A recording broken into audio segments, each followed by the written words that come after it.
بەرای خی بەخشندە و میرەبان سڵاتانە بە بینەرانی عزیز خۆشحاڵین لە بەرنامەی کوێرە لەگەڵ هاوکارشوان هاتین و خزمەتتان دوانخوازین کە ئەمڕۆژ سەرجەم بڕگە و بابەتەکانمان جێبیست و دڵەزامەندی ئەوەی عزیز بێت.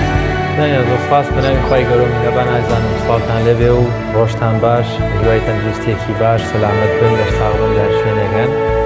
سپاس بەخوا ئەمڕۆژ دەرفەت بوو لەگەڵ هاوکارانم لە پەیامەوە کۆمەڵێک بڕگە و بابەتی جیاوازی پەیامی ڕۆژتان پێشکەش بکەین. بە چوارچێوەیە بابەتانشەوە ئەمڕۆ لە بەرنامەی پەیامی ڕۆژبۆی عزیز ئامادەمان کردووە یەکێک لەو تۆرە گرنگانە دەمانەوێت قسەی لەسەر بکەین. بەدانیا دەتوانم بڵێم بابەتی ڕۆژی شەویش بەداخەوە ساغنەبوونەوەی بەروبوومی جوتیاران و وەروەها ئەو بەروبوومە پشت و کاڵیانەیە کەوا لەم وەزانەیە بەتایبەت هۆزەکانی سەرەتای هاوین تا کۆتایی کەوا جوتیارانی هەرێم ئەو بەرهەمانەی هەیەە ساغ نابنەوە، کێشۆگرفتیان هەیە لە ساغکردنەوەی بەرهەمەکانیان و لەوەوە لە کەمی نرخەکەیان. وڵات زەن لە تەوەری دومیشماندا باز لە ڕۆڵی میدیا دەکەین لە هەرێمی کوردستان دەبزانین تا چەند میدیا بەرپرسانەتی ئەو ڕووداوانەی کە لە هەرێمی کوردستاندا دەگوزارە دەگرێتە ئەستەوە بەڕاستی و دروستی پەیامەکان و هەواڵەکان دەگەینێتە بینەر و ئایا ئەو میدیانی کە ڕۆڵی خراپیان هەیە لە کۆمەڵگادا چین و چارەسەرکردنیان چیەوە چی بکرێت بۆ ئەوی کە میدیایەکی تەندروست و میدیایەکی ڕاست و دروست لە هەرێمی کوردستاندا بێتە ئارام. وڵایزان سەرتاش ڤیدیۆکمان بۆ ئامادەکردوون، ئەویش کۆمەڵێک زانیاریە لەسەر واتای ناوی بەشێک لە شارەکانی عێراق، واتە بۆچی بە هەر شارێک ئەو ناوەی لەکوێوە سەرچاوی گرتووە، بۆچی ئەو ناوە بڕاوە باڵای ئەو شارانەیە، با بینەری ئەو زانیاریە. واتاو ناوی شارەکانی عێراق. بەغداد وشەیەکی فارسیە لە وشەی بۆغداد وەرگیراوە، بە واتای خودا پێداو دێت، بەڵام بە زمانی سۆمەری بە واتای قەڵای داڵدێت. ئەنبار وشەیەکی عەرەبیە بە واتای کۆگای چەک و تەقەمەنی دێت. ئەنبار کە ئەل ڕوومادیشی پێدەوترێت بە واتای ڕەنگی زەوی دێت، یاخود بە واتای فەسیلەی گورگ دێت. مەدحەت پاشای والی عوسمانی بنیادینە. واسط بە واتای نێوەند یاخود ناوەڕاست دێت، چونکە دەکەوێتە نێوان شاری بەسرە و کوفە و خۆراسان. ئەم شارە والی ئومەوی حەجاجی کوڕی یوسفی سەقەفی بنیادینە. واسط کە ناوەکەی تری کوتە بە واتای تەلاری نزیک ئاو دێت، یاخود بە واتای زەوی بە ئاو دەوردراو دێت. بابل بە واتای دەرگای خواوەند دێت، یاخود بە واتای شاری خوری دێت. بابل کە ئەلحلەشی پێدەوترێت بە واتای خشڵ دێت، بەهۆی جوانی و دڵڕفێنی دیمەنەکەیەوە. کەربەلا بە زمانی بابلی بە واتای نزیک خواوەند دێت، بەڵام لە زمانی عەرەبی بە واتای زەوی نەرم دێت. ئەلقادسیە ئەم ناوە دەدرێتە پاڵ گوندی قادسیە، ئەو شوێنەی شەڕە گەورەکەی نێوان سوپای ئیسلام و فارسەکانی تێدا ڕوویدا.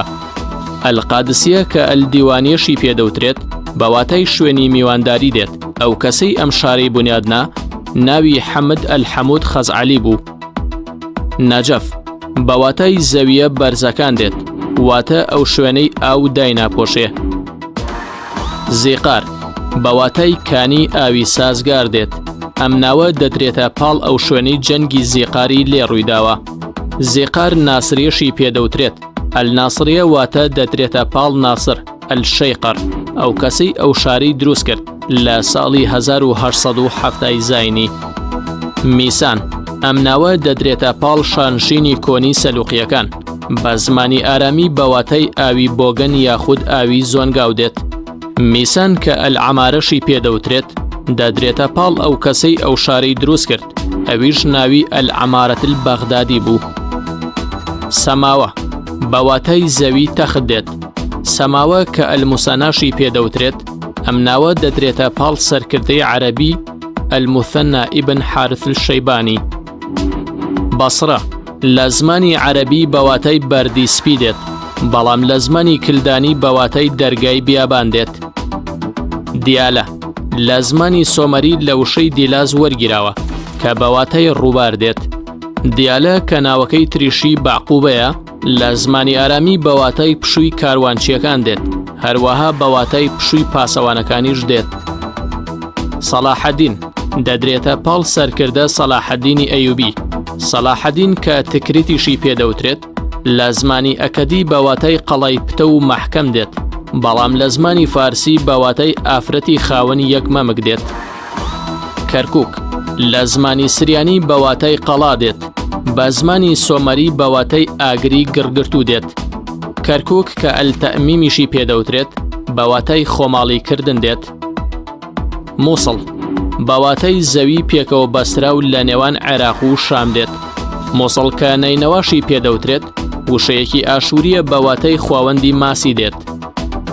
هەولێر بەواتای پەرزگای خۆر دێت. هەولێر کە ئەربیلیشی پێدەوترێت وشەیەکی ئاشووریە بەواتای چوارخواوەندەکە دێت. سلێمانی دەدرێتە پاڵ سلێمان پاشای باوکی ئیبراهیم پاشای بابان کە شاری سلێمانی دامەزراند. دهۆک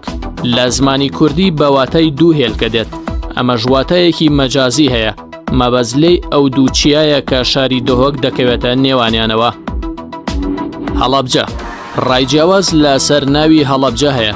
بەشێک باوەڕیان وایە لە سەردەمی کۆندا بازرگانە ئێرانیەکان کاتێک کە لە حەلەبی سووریاوە گەڕاونەتەوە لە هەڵەبجە ئێستادا پشویان وەرگرتووە. دیمەنەکان هاوشێوەی حەلەب بووە، بۆیە پێیان وتووە حەلەبچە، واتە حەلەبی بچووک. هەندێکیش باوەڕیان وایە هەڵەبجە لە هەڵوژەوە سەرچاوەی گرتووە.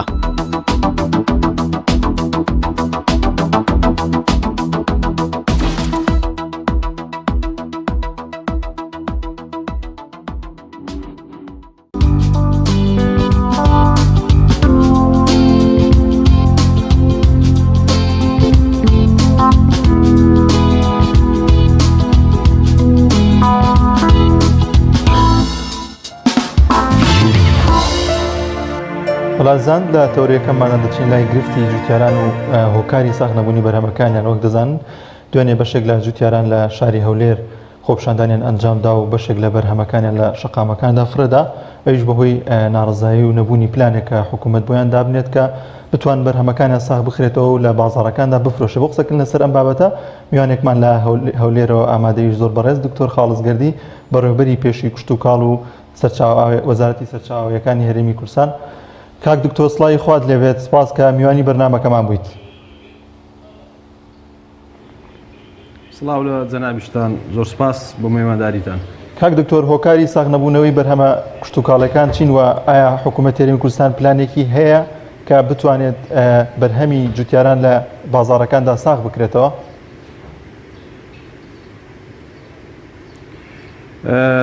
زۆر سپاس. بسم الله الرحمن الرحیم. سەرەتا دەستخۆشی لە بەڕێستان و لە بینێرانی بەڕێزی کەناڵی پەیامیش دەکەین. دیارە باس و خواسی ئەو چەند ڕۆژەی ڕابردوو و ئێستاش لەسەر ساختبوونەوەی بەربوومە کوشت و کاڵیەکان و بەربوومی کوشت و کاڵی جوتیاران لە هەرێمی کوردستان لەبەرچێ ساڵانە لەو ساتە وەختەدا تووشی ئەو نەهامەتی و تووشی داڕمان لە نرخ و سەرف نەبوون لە بازاڕەکان دەبێتەوە. کۆمەڵی هۆکاری زۆر گرنگکانە حەقیقەتەن وای کردووە کە ساڵانە تووشی جوتیاری هەرێمی کوردستان ساڵانە تووشی ئەو گرفتە بێ. گرفتەکان هەمە زۆرن، بەشێکی زۆریان دەکەوێتە ئەستۆی حکوومەت، بەشێکی ئەمەتەکیت دەکەوێتە ئەستۆی جوتیار، بەڵام ئەو بەشێکە دەکەوێتە ئەستۆی حکوومەت ئەکیت زۆر زیاتر لەو بەشێکە دەکەوێتە سەر ئەستۆی جوتیار. دیارە بە حکوومەت کە یعنی بە تایبەت وەزارەتی کوشت و کاڵ کە زیاتر فۆکەسی لەسرە ئەو دەتوانانی ئیدارەی مەلەفی کەرتی کوشت و کاڵ لە هەر وڵاتێک وەزارەتی کوشت و کاڵ دەیکە. وەزارەتی کوشت و کاڵ طبیعان دەبێ بە هەماهەنگی لەگەڵ وەزارەتەکانی تکرد و لەگەڵ کۆی ینی حکوومەتی هەرێمی کوردستان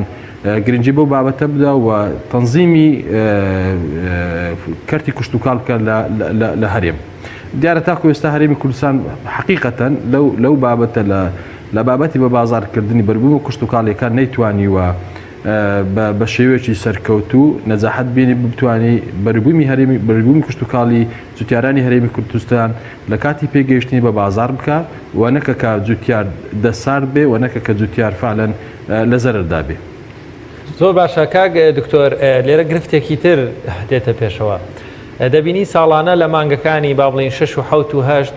زۆرترین بەرهەمی جوتیاران لە مانگانە پێدەگاوە، زۆرترینیش یەک جۆرن. بۆ نمونە ڕێژەیەکی زۆر جوتیار بەس تەماتە یاخود خەیار یاخود پیاز بەرهەم دێنێ. ئەمە وا دەکا مەسەلەن نرخەکەیان دابەزە یاخود خواز لە سەریان کەم بێتەوە.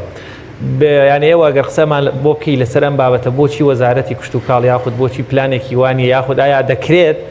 وەزارەت پلانێکی هەبێت بتوانێت حکوومەت هێرم پلانێکی بە بتوانێت ماوەی بەروبوومەکە درێژ بکاتەوە تا هەمووی لە 1 مانگا پێ نەگا هەمووی لە 2 مانگا پێ نەگا لە ڕێگەی بەکارهێنانی زانستی ڕۆژی کشت و کاڵیەوە بۆ ڕێنمایی پێدان بە جوتیارەکان تا بتوانن یەکەم بەرهەمەکانیان جیاواز بن دووهەمیش ماوەی گەیشتنی بەرهەمەکان تۆزێک درێژ بکرێتەوە نەوەک لە 3 مانگ هەمووی بە 1 کات پێ بگا و هەمووشی لە 1 کاتا کۆتایی پێبێت. دەزانیت چۆنە بەڕێزەکەم ینی تەقویم زراعی وەکو جەنابش ئاماژەی پێکرد کە ڕۆژژمێری کشت و کاڵی پێدەگوترێت احتیمال لەسەر 2 بابەت دەکات. ئەوەی زۆری تەقلیدی قەدیم کە ئێستا هەرێمی کوردستان جوتیارانی هەرێمی کوردستان زۆرترین جوتیار لەسەری دەڕوا و زۆرە چش کە ئێستا ینی وەکو لە بواری تەکنۆلۆژیای نوێ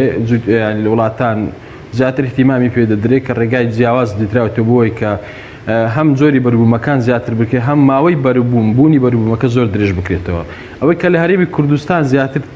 تەکلیفەی کەمترە زۆر چکە تو احتیمال دەکرێت تەکلیفەی ئینتاج جوتیاری ئەمە توانای ئەوەی نییە کە منافەسەی بازار بکە بۆیە دائیمەن دەگەڕێتەوە بۆ ئەو ڕێگانەی کە کۆستی کەمترە تەکلیفەی کەمترە زۆر کە ڕێگا تەقلیدیەکانی ئەو ڕێگا قەدیمانی کە ڕێگای قەدیم بۆ بەرهەمهێنانی کشت و کاڵی کە احتیمال دەکاتە سەر وەرز پلەی گەرمی ئاو هەوا و لە باربوونی خاک لەو وەختە وەکو لای هەمومان یعنی هەموو خەڵک شارەزای ئەوەن کە فعلەن پێگەیشتنی هەموو بەربووم و کشت کاڵیانە لە وەرزی هاویندا بە تایبەت یعنی قیمەی پیکەکانی زۆرترین ئینتاز دەکەوێتە مانجی حەوت تقریبا لەو ینی بەربوومە وەرزیانی کە لە هەرێمی کوردستان زیاتر وەکو تەماتێ وەکو خیارە وەکو باینزانە وەکو باقی سەوزەواتی کەش کە لە هەرێمی کوردستان زۆرترین سەرفیاتی هە لە دنیا زۆرترین سەرفیاتیە تقریبا بۆی ئەو ڕێگا تەقلیدیە کە ئێستا جوتیارانی ئێمە زیاتر اعتیماد دەکەنە سەر کولفەی کەمترە کولفەی ئینتاجی کەمترە جوتیارێک کاتێک کە کولفەی ئینتاجی ئەو حسابی خۆی دەکات کە کولفەی ئینتاجی چەندە و بازار چەندی بۆ دەکات تاوکو ئەو یعنی زەڕ و نەقسێک بکاتن بتوانانی شتێکی تێدا دەست بکەیت بەڵام ئەگەر حکوومەت پاڵپشتی کەرتی تایبەت بێت ینی وەبەرهێنانی کشت و کاڵی ئەو وەختە دێتە سەر وەبەرهێنانی کشت و کاڵی خەڵکێک بێن وەبەرهێنان لەو کەرتە بکەن بیکەن بە خانووی نەخانووی پلاستیکی تەمان خانووی پلاستیکی جیاوازە لەگە خانووی شوشەی بکرێت بە خانووی شوشەی توانێت ئەوەی هەیە کە بیئەکەی ئەو هەوایەکەی کە شەوایەکەی کۆنتترۆل بکرێت ینی ئینسان بتوانانی کۆنتترۆلی بکە لە ڕووی دەرەجاتی ینی پلەی گەرمی لە ڕووی شێداری لە هەموو بوارەکان توانێت ئەو هەیە کە ناو ئەو خانووە شوشەیە کۆنتترۆل بکە بتانی چۆنیەتی بەروبووم لە چ وەختێک بۆ بەرهەمبێنی بۆ بەرێمی بێنی بۆی ئەمە تاکو ئێستا ئەو لەو بوارە بەڕاستی لە هەرێمی کوردستان زۆر لاوازە خەڵکانیش زۆر کەم هەن کە توانیتە خانووی شوشەی دروست بکەن لە بەروی کولفەی زۆرە کولفەی دروستکردنی زۆرە و کولفەی تەشغیلی ینی بەکارهێنان زۆرە پێویستی بە گەرمکەرەوە هەیە پێویستی بە فێنکەرەوە هەیە ئەوانە هەمووی پێویستی بە تاقی وزە هێنجە وزەکە چ وزەی کارەبابێ یان وزەی سەرچاوی نەفتیبی ئەوانە هەمووی کولفەی زۆرن کاتێک ئەو کولفە زۆرە دێتە سەر ئینتاج توانێ منافەسەکردنی بەربووی دەرەوەی نیە وڵاتانی دەوروبەری نییە بۆیە دایمە جوتیار توانێ ئەوە نییە بەڕاستی بگەڕێتەوە سەر ئەو ڕێگا هەر ڕێگا تەقلیدەکە بەکار لە ڕێگا تەقلیدەکە قیمەی و بەرهێنان قیمەی بەرهەم هاتوو دەکەوێتە مانجی حەوت یعنی مانجی شەشنیاتی مانجی شەش و مانجی حەوت و هەتا کۆتایی مانجی حەوت و ئەوانە هەموو یعنی ئەوە پیکی وەبەرهێنانە بۆیە بەرهەم هاتووە بۆیە لەو وەختە دەبینی زۆرترین بەروبووم دێتە بازار ینی لەگە زیادبوونی ڕێژەی وەبەرهێنان خواستیش کەمتر دەبتەوە تەمان تو ڕێژەی بەرهێمنان زۆرە خواستیشت بەقەدەر ئەو ڕێژەی نیە بۆیە لە بازارەکان ئەو بەربوومەکەلەکە دەبێ و بە تاکید سەرف نابێ و نرخیشی زۆر دادەبزی حکوومەت دەبێت چی بکە لەو وەختە یاخود دەبێ پاڵپشتی وەبەرهێنانی کشت و کاڵی بکە کە ڕێگای هەمە چەشن بگرنە هەمە چەشنی وەبەرهێنان بگرنە بەر یاخود دەبێ بەڕاستی بازار ینی پرۆسی بە بازارکردن لەو فترە زەمەنیە لەو مانجی حەوت و ینی تقریبا مانجێک لە بینی مانجی شەش و مانجی حەوت و هەتا مانجی حەوت پرۆسی بە بازارکردن بۆ خۆی حکومت سەیتەڕێ لەسەر بکە لێ نەگەڕێ لەو فترێ جوتیار لە زەرر دابێت چکە ینی هەموو جوتیارانی شاشنەی ئەوان سێ مەرحەلەی ئینتاج هەیە لە جوتیار مەرحەلەیەکێ کە جوتیار بەڕاستی تێدا قازانج دەکاوە مەرحەلەیەکیش هەیە کە جوتیار یعنی بەمایی خۆیتی نەزەرر دەکات نە قازانج دەکات مەرحەلەیەشێ لە زەرردایە حکومت پێویستە ئەو مەرحەلەی ئەو وەختێک کە جوتیار لە زەرردایە کاتێک کە زۆرترین ئینتاج لە بازاردایە ئەو وەختە زۆر کەم کاتۆ بەڕاستی چەندە ئەو وەختە کەم بتەوە چەندە وەختەکەم تۆ بەتاکید وەختەکانی دیکە کە دوو مەرحەلەکەیت کە مەرحەلەی قازانجە و مەرحەلەی ئەوەشە کە جوتیار کەمتر قازانج دەکە ئەو مەرحەلەیان درێژتر بیتەوە جوتیارش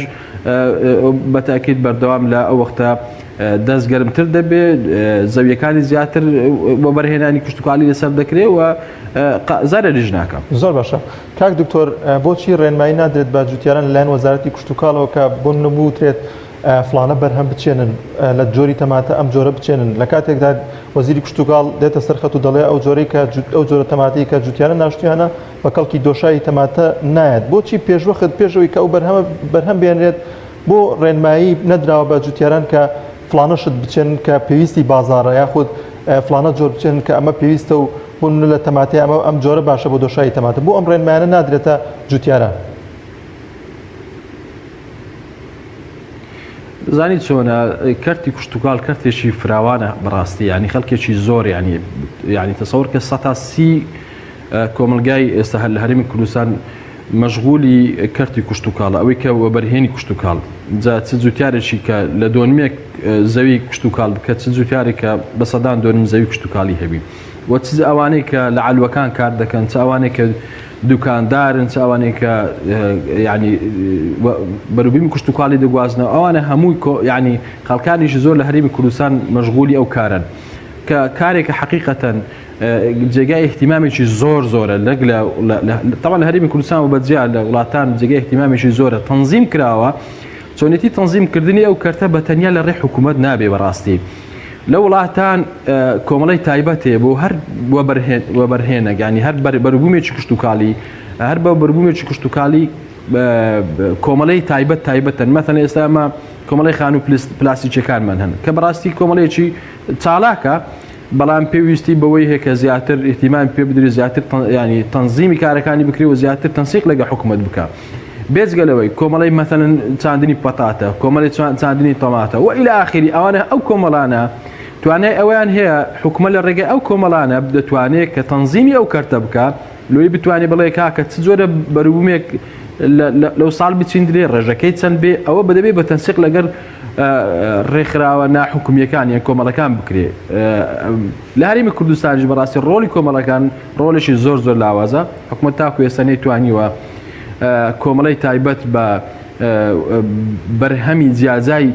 کشتتوکاڵی دروست بکە و ئەوانەی کە هەشن تاکو ئێستا بەڕاستی یان فعال نین یان ئەگەر فعالیش بن لە لای خوان تەنسیقیان لەگە حکوومەتی هەرێمی کوردستان لەگە وەزارەتی کشتتوکاڵ کۆنتاکتیان لەگە وەزارەتی کشتتوکاڵ بە مستەوای پێویست نییە بۆیە بەڕاستی وەزارەت و حکوومەت نەیتوانیوە تەنزیمی مەراحیلی ئینتاج بکە تەنزیمی هەمەڕەنجی لە جۆرەکانی بەرهێمهێنانی کشتتوکاڵی بکە زۆر باشە کاک دکتۆر ینی خۆزگای ئەسا نوێنەرێکی وەزارەتی کشتتوکاڵیش لێرە بواە وەڵام هێنێک پرسیاری بدانێتەوە بەڵام بەڕێستان وەکو کەسێکی بە تەجروبە لە بواری زاخۆژن کشتتوکاڵ پرسیارەکە ئەمەیەەکەم ئێستا من بەڕێوەری گشتیم لە وەزار بەڕێبەری گشتیم لە وەزارەت تاکو ئێستا باشە چکە لای ئەمە بە پێشوو ئینما پێیان واگەاندی بۆیە من ئەو پرسیارم کەواتە کاک دکتۆر باشترە بە خۆت لێرەی جوابی ئەم پرسیارەمان بەرەوە بەڕێبەری بەڵێ عەفوەن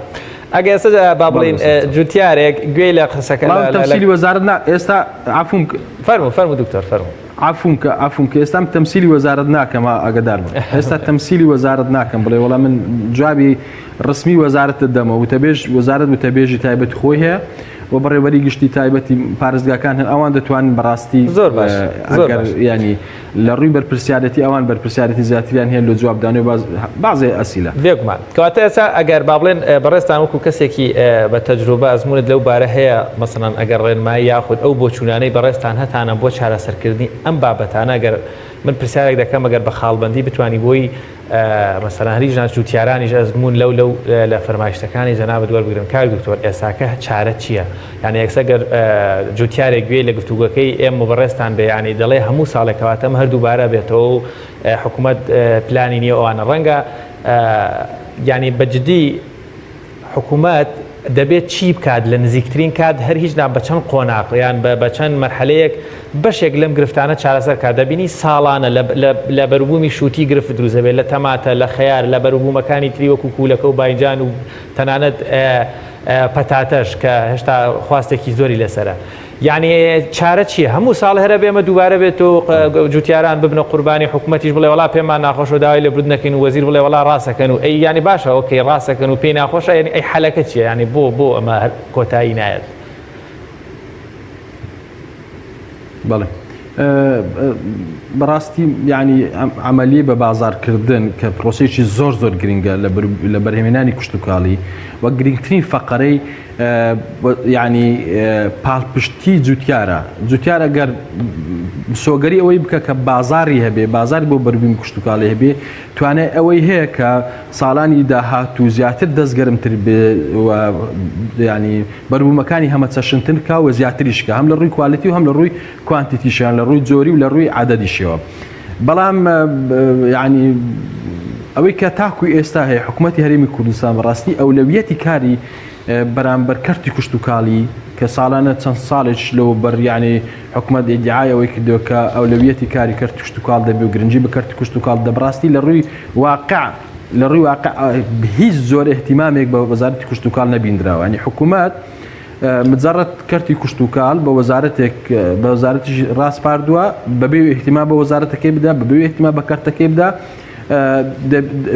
داوای لە وەزارەت کردووە کە تەنزیمی ئەو بوارە بکات کە تەنزیمی کەرتی کوشتتوکاڵ و بواری بە بازارکردن تەنیا بە وەزارەتی کوشتتوکاڵ ناکرێ. بەڕاستی ئێمە کۆمەڵێک نقاتی گومرجیمان هەیە حدودیمان هەیە لەگە وڵاتانی دەرەوە کە تەنزیمکردنی ئەوانە بەڕاستی پێویستی بە حەزم و جەزمی زیاتری دەوێت پێویستی بە کۆنتترۆلی زیاتر هەیە کە بتوانێت کە چۆن کۆنتترۆلی هاتنەژووری بەربوومی کوشتتوکاڵی لە وڵاتانی دەوروبەر بکەین. تەمان ئەو گرفتەی کە جەنابەت ئێستا لە هەرێمی کوردستان هەیە بۆ بەربوومی کوشتتوکاڵی هەمان گرفت ئێستا گرفتی زۆر گەورەتریشن لە بواری ئاژەڵداری گرفتی گەورە هەیە بەهۆی داخلبوونی ئاژەڵێکی زۆری نەخۆش لە وڵاتانی دەوروبەر بەبێ کۆنتترۆل بەبێ سپۆنسەر بەبێ ئەوەی کە بە نقاتی گومرجی بە کەرەنتینی کوشتتوکاڵیدا بڕوە لە کەرتی پەلەوەر کە گرنگترین کەرتە لە هەرێمی کوردستان کەرتێکی زۆر حەیویە ئێستا گرفتی زۆر گەورەی نەخۆشیمان لە هەرێمی کوردستان هەیە کەواتە کۆی وەزارەتی کوشتتوکاڵ کۆی سێکتەرەکانی وەزارەتی کوشتتوکاڵ بە بەربوومی ئاژەڵ و بە بەربوومی ڕۆچیشەوە هەمووی لە کێشەی گەورەدان. چارەسەرکردن چۆنە؟ ئێمە نەبێ بەڕاستی وەزارەتی کوشتتوکاڵ بێ پلان بێ بەڵام پلان بە تەنیا بە وەزارەتی کوشتتوکاڵ جێبەجێ ناکرێ دەبێ سیاسەتی حکوومەت و دەسەڵاتدارانی هەرێمی کوردستان من ناڵێم تەنیا حکوومەتیش چکە لە سەروی حکوومەتیش سوڵتەی سیاسی لە هەرێمی کوردستان هەیە کە ئەو تەحەکوم بەڕاستی بە کۆی هەم پرۆسەکان دەکا ئەوە تاوەکو ئەو لەحزەیەش کە ئێستا من و جەنابەت تێدا قسە دەکەن ڕوویای بەرامبەر وەزارەتی کوشتتوکاڵ و کەرتی کوشتتوکاڵ و بەرهێمینی کوشتتوکاڵ و ڕوویاکی زۆر سلبی حەقیقەتەن کاتێک کە توانرا ئەو ڕوویایە چا بکرێتەوە و گرنگی بە کەرتی کوشتتوکاڵ بکرێت ئەو وەختە توانری پلانی درێژخایەن جێبەجێ بکرێت. بەڵام بۆ پلانی کورتخایەن ئێستا چۆن بتوانین ئەو چەند جوتیاری کە ئێستا هەیە قوتاریان کە لە وەزعی کە ئێستا هەن بەڕاستی دەبێ یعنی من دوێنش لەگەڵ چەند بەڕێوەبەرێکی گشتی قسەمان کردووە کاکە بە زووترین کات بودجەیەکی خێرا دابندرێ کە مثلەن عەلاقەل سندوقی ئەو تەماتێک هەتێ دەکرێت سندوقەکە لە بۆ جوتیار بکردێ پارەی سندوقەکە بدرێتەوە پارەی کرێی هاتوچی بدرێتەوە پارەی مثلەن کرێی عەمەلە ینی کرێکار کە لە شەرگەکەی ئیش دەکا ئێستا لەو فترەی پارەکەی بدرێتەوە و نەکرێت جوتیارەکە زەرەر بکە تەنیا پارەی ئەوی بدرێتەوە کە جوتیار زەرەر نەکە من نارم جوتیار قازانج بکە لەو فترەی با زەرەر نەکە فقط ئەوە دەتوانانی حکوومەت بە بودجەیەکی خێرا دزەکەی هێندە زەبەلاحیش نیە هێندە زۆریش نییە بەڕاستی ئێمە لە ساڵانی ڕابردوو لە وەختێکە مثلەن لە وەختێک ئێمە لە وەزارەت بووین و وەزیر لە ئێمە بوو ئێمە توانیمان بەڕاستی ئەو پرۆسەیە بکەین هەم بۆ ترێ هەم بۆ هەنار توانیمان مثلەن كري ڕێگا و بان بدرێتن کرێ مثلەن ئینتاج ئەو وەختە بدرێتن لە فترێکی محدود دەتوانانی ئەوە بدرێکە لێ نەگەڕێ جوتیارەکە لە زەردا بەڵام بۆ پلانی درێژخایەن بەتەکید وەزارەت پلان درێژخایەنی هەیە ئەوانەی کە پێشتر ئێمە باسمان کرد لەو بەرهێنی کشت و کاڵی زیادکردنی ئافۆن درێژکردنەوەی تەقویمی کشت و کاڵی کە جەنابشت وەکو ڕێژمێری کشت و کاڵی باسمان کرد ئەو درێژکردنەوەی بەڕاستی پێویستی و بەرهێنی کشت و کاڵی من تەحەدا دەکەم تاکو ئەو لەحزەی کە ئێستا ئێمە قسەی دەکەین حکوومەت نەیویستووە و بەرهێن لە مەجای کشت و کاڵی بکرێ ئێمە وەزیرەکان هەمووی دەیانجار لەسەر لە پرس کۆنفرانسەکان لە کۆبوونەوەکان باسی ئەویان کردێت کە ئێمە دەرگاواڵە دەکەین بۆ بەرهێمی کشت و کاڵی بەڵام کاتێکەوە بەرهێنەرێک دێ دەوێ وەبەرهێنانی کشت و کاڵی بکە کە کەرتی کشت و کاڵ هەموو کەرتێکیش بە وەرهێنان زیاتر پێش دەکەوی تووشی دایان گرفتی زۆر دەبتەوە بۆیەوە ینی کابرەوە بەرهێنەر بەڕاستی سار دەبتەوە لە پرۆژەکەی و حەس بە ینی زمانی ژناکە هیچ وەبەرهێنێک لە هەرێمی کوردستان وەبەرهێنی کشت و کاڵی زمانی ئیشکردنی نییە زمانی قازانجکردنی نییە زمانی مەشروعەکەی نییە بۆیە هیچ کەسێک بەڕاستی نایەتە ئەو کەرتە و لەو کەرتە ئیش ناکە کاک دکتۆر دەمەوێت بە کورتی وەڵامی دو پرسیارم وەرگرم کە ئایا هەمانگی هەیە لە نێوان گومرگی مەرزەکان و ئەو باجی دەخرێتە سەر ئەو بەرهەمانی کە هاوردی هەرێمی کوردستان دەکرێن کە یاخود ئەوە بکرێت کە ئەو بەرهەمانی کە لە ناخۆدا زۆرن بە تەواتی قەدەغە بکرێن بۆی بەرهەمە خۆماڵەکان بفرۆشێت و جوتیاران سوودمەندن ئایا هەمانگیکی لەو بابەتە هەیە کە بێتە هۆی سوود بۆ جوتیاران؟ دەزانی چۆنە من ینی پێت ناڵێم هەماهەنگی نییە چونکە بەتاکید ئەو مەرزانەی کە مەرزی ینی فەرمین لەلایەن حکوومەتی هەرێمی کوردستان لایەن وەزارەتی دارایی بەڕێوە دەبردرێ جۆرێکی باش لە هەماهەنگی هەبووە ئەگەرچی خڕوقاتی زۆریش هەبووە بەڵام بێزگەلەوەی کۆمەڵێک مەرزی نافەرمیشن کە تاکو ئێستا نە وەزارەتی دارایی و نە حکوومەتی هەرێمی کوردستان ژۆک حکوومەت سەرپەرشتی و مەرزانە دەکات لە ڕێگای و مەرزانەوە بەتاکید کاڵایشی زۆری کشت و کاڵی من ناڵێم کاڵای بەریبوومی کشت و کاڵی وەرزی ئێستا کە لە ڕووە نەباتەکەی ینی ڕۆچەکەی داخل دەبێت بەڵام لە ڕووی حیوانیەوە بەریبوومی ئاژەڵی زیند و هێل کە کۆمەڵێک شتی زۆرتر بەبێ ئەوەی کە مسموح بێ ڕێگا پێدرێت لەو مەرزانە داخل دەبێت بە تەکید بازاری لە هەرێمی کوردستان شێواندووە ئەوەی کردووە بەردەوام جوتیاری ئێمە لە زەرەردا بێ. زۆر سپاس بۆ بەڕێز دکتۆر خاڵزگەردی بەڕێوەبەری گشتی لە وەزارەتی کشت و کاڵ و سەرچاوەکانی و لە هەولێرەوە لەگەڵمان و سپاس بۆ ڕوونکردنەوەکانە سپاس بۆ ئامادەبوون کاک دکتۆر. وەڵا بینەران یازی دەچینە لای ناوبڕێک و دەگەڕێنەوەلات. تۆپ تاکە بریکاری تۆڕی میدیایی کۆمەڵ بۆ دروستکردن و بڵاوکردنەوەی ڕێکلام تۆپ.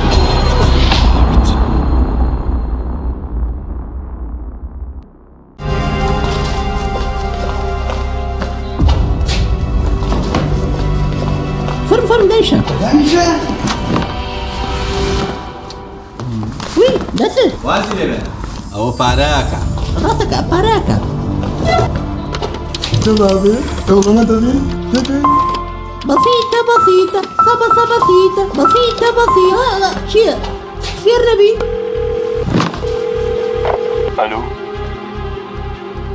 الو برنجي محمودة باجوا بقرن اكتري سالكي الركلامة كاني ايوه لاي ايميا جا اقر حفتا زور جا اقر باريكي زور منيني اتر ركلامو ميكلامي برنجي محموديش ونيش جاري استا جواب مويت برنجي محمود ركلامي ناوي شلون؟ برنجي محمود ركلامي ناوي بسيطة شێبوریا ئەیتوێ سەنەگیرا بووی ربا بۆ ڕیکلام بوو.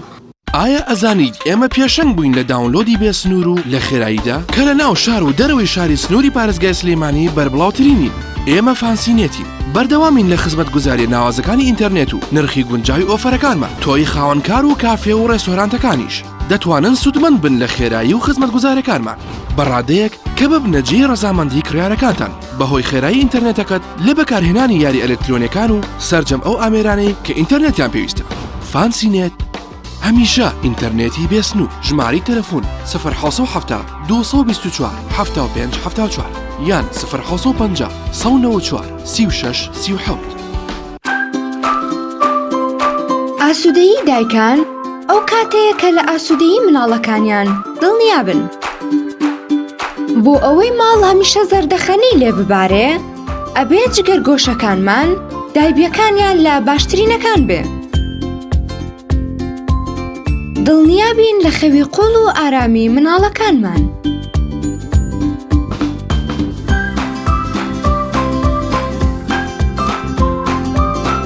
بۆ ماوەیەکی زۆر توانای هەڵمژینی هەبێت. توندوتۆڵ بێت و پارێزگاری جەستەی ناسکی بێت.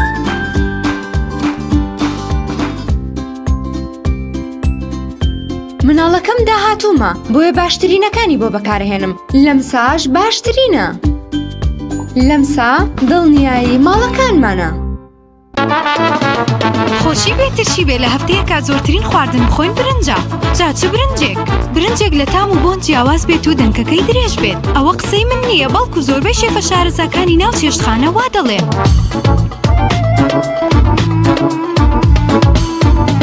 برنجی ئاوزێر یەکێکە لە باشترین برنجەکان. 11-21 هندیە. وەرن بە یەکەوە برنجی ئاوزێر تاقی بکەینەوە. خۆشی بە لەزەت تەنها لە برنجی ئاوزێرە. برنجێک بخۆن کە دڵنیابن لەسەر چاوەکەی، چونکە تەندروستیتان لە هەموو شتێک گرنگترە. برنجی سروشتی شیمال باشترین جۆری برنج لە تەواوی دنیا، ئەویش بەهۆی ئەوەی لە خاکێکی بەپیت و جەوێکی شێدار و باراناوی شیمالی ئێراندا دەڕوێت. برنجێکی سروشتیە و هیچ مادەیەکی کیمیایی و حافزەی تێکەڵ نییە و هیچ زیانێکی بۆ سەلامەتی و تەندروستی و قەڵەوی نییە. بگرە زۆریش بەسوودە. پێکاتە و ڤیتامینەکانی برنجی سروشتی شیمال: پرۆتین، ئاو، ڤیتامین ئی، کالیسیۆم، ئاسن، مەگنیسیۆم، منگەنیز، پۆتاسیۆم، ڤیتامین B1، B2، B3، B5، B6. واتە ئەم برنجی کارگەکان نییە خاڵی بێت لە ڤیتامین، بەڵکو چڵتوکە و خۆمان کڕی دەکەین. شێوازی لێنانی لەگەڵدایە. بۆ دەستکەوتنی برنجی سروشتی شیمال پەیوەندی بکەن بە 070 353 27 27. هەر کات تاقیتان کردەوە خۆتان بڵاوی دەکەنەوە.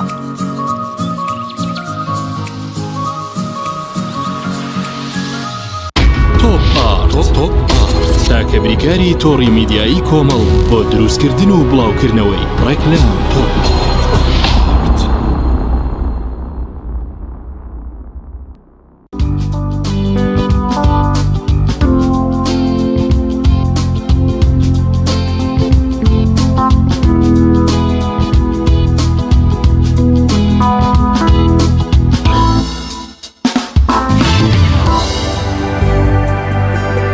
لازم هاوکارمان حسێن محەممەد راپۆرتێکی لاولێر بۆ ئامادەکردن کە باز لە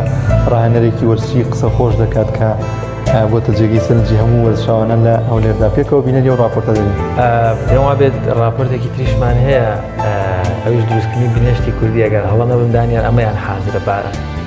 بنێشتە کوردیەکە بڕوە ئەوزم لە هەڵەبجی پارێزگای هەڵەبجەیە. بەڵێ ئەوان لەوێ بەرەمێنانی بنێشتیان باشترە، با بزانانی بنێشتەکە بەکوێ گەشتە.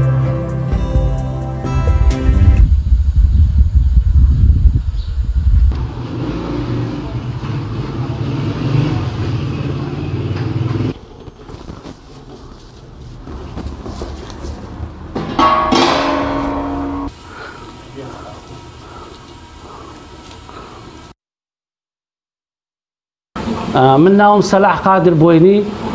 پیشەمان لە ئەسڵا ئیشی بنێشت و بنێشتکردن و کوڵاتنی بنێشتە.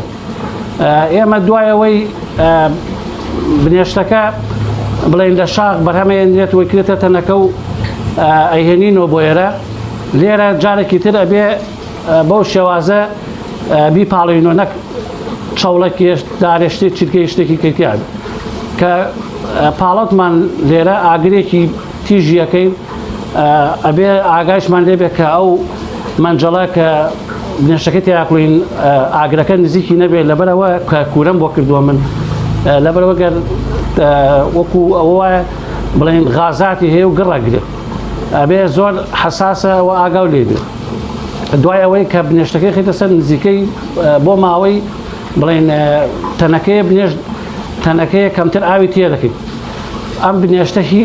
جگە لە ئاو هیچی کەی تێ ناکەیت چونکە بنێشتی کوردی ئەسڵی هیچ شتێکی کەی تێ ناکەیت جگە لە ئاو ئەگەر هەر شتێکی کەی تێکەی قبولی ناکاو ئەوە لە کوڵانەکە جوان دەرناچێت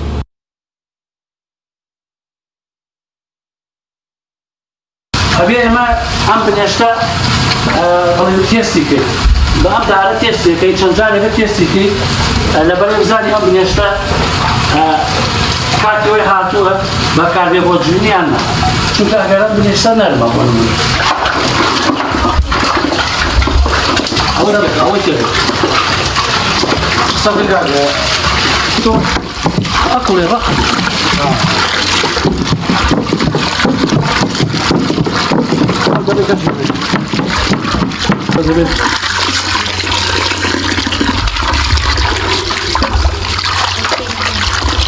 ئاوی سەربار کردی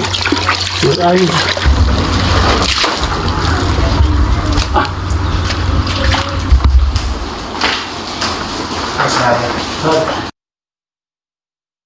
ئەو بنیشتم هەر دایم بۆ خۆمان و بۆ دوکان و ئەوانە کوڵاندووە بەس ڕۆژێک بڵین مەراقم بوو چۆن ئەم بنیشتە ئەسڵی بۆ لە بازاڕە نییە من بەکاری بێنم و یان خەڵکی کە بەکاری بێن لەبەرەوە بیر منەوە کردووە کە بنیشتێکی کوردی ئەسڵی وەکو چۆن جارانی پێشوو بە شێوەیەکی سروشتی کوڵاندویانە ئاوا بیکوڵێنمەوەی خەمە بازار ئیتر وردە وردە لەخوا بە زیابێ ئێمە دەستمان بە ئیش کرد و مشتەکەمان بڵین زۆر حەزیان لێ بوو داخوازی زیاتری لەسەر بوو هەر بۆی لە ڕێی چەند برایەکۆ بڵێن ئەوان داوای دەکەن کە ئێمە ئیشەکان بۆ بکەین بە شێوەیەکی گەورەتر و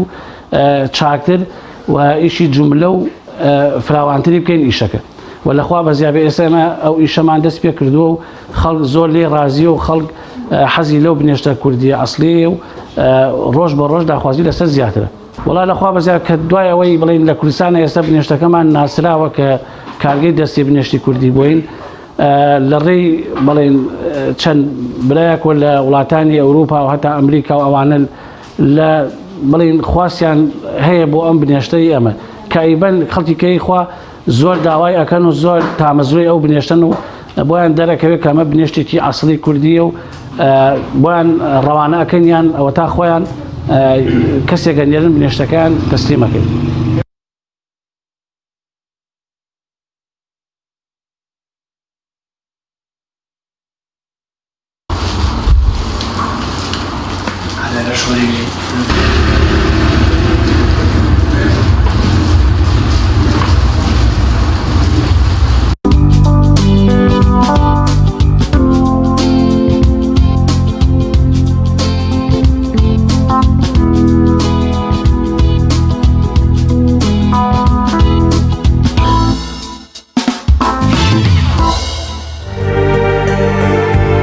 ئایزانە دووبارە سڵاوتان لێبێ بگمان یەکێک لەو گرفتە گەورانەی لە ئێستاکە لە هەرێمی کوردستان دروست بووە گرفتی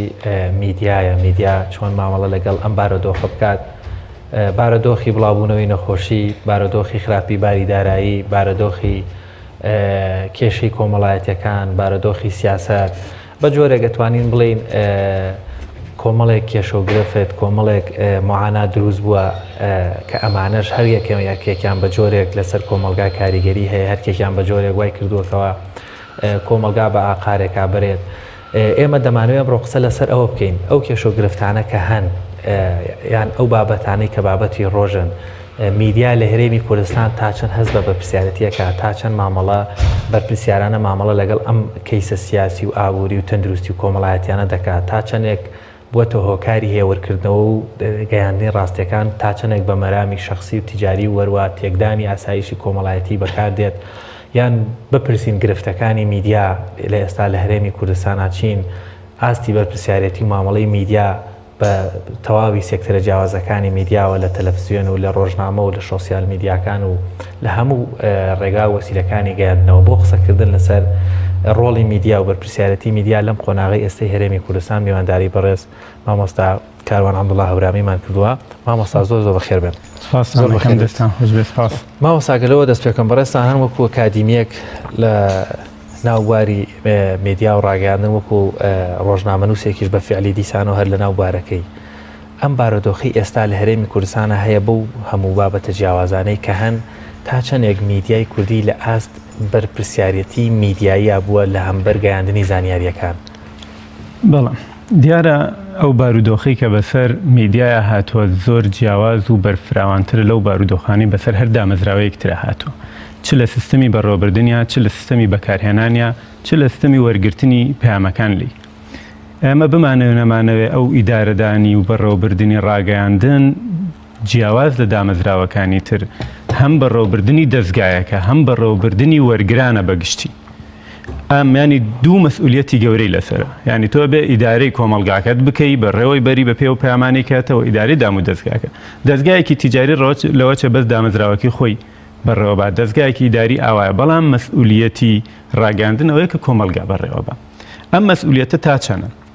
سیرکە ئێستا لە جیهانە دوو پرس هەیە لەسەر ڕاگەیاندن. ئایا ڕاگەیاندن بە جدی ئەبێ بە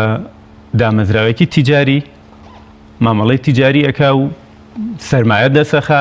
یان ئەو سەرمایی کە هەیەی ئەو سەرچاوانەی بەکارهێنێ ئەو اقتصادی کە لەم لاولا وەریەگرەی خاتە خزمەت کۆمەڵگەکەەوە بۆی پەیامێکی تەندروستی پێشکەش بکە. ئەم دوو باسە زۆر قسەیان لەسرە. ئەوەیان کە ڕاگەیاندن بەرەو سیستمێکی یان دامەزراوەیەکی ئابوووریە بە وای کردووە کە هەموو مەسئولیەتە کۆمەڵایەتیەکان لە پێنا و دەستخستنی سەرمایە چی لێ بکە وەلا بنێ، ینی هەمووی بکە بەو میکانیزمانی کە چۆن پارە دەست بخە. ئامانجەکە بە دەزانی پارەیە ئەمە ئاراستەی میدیا چ لە هەرێمی کوردستان چ لە جیهان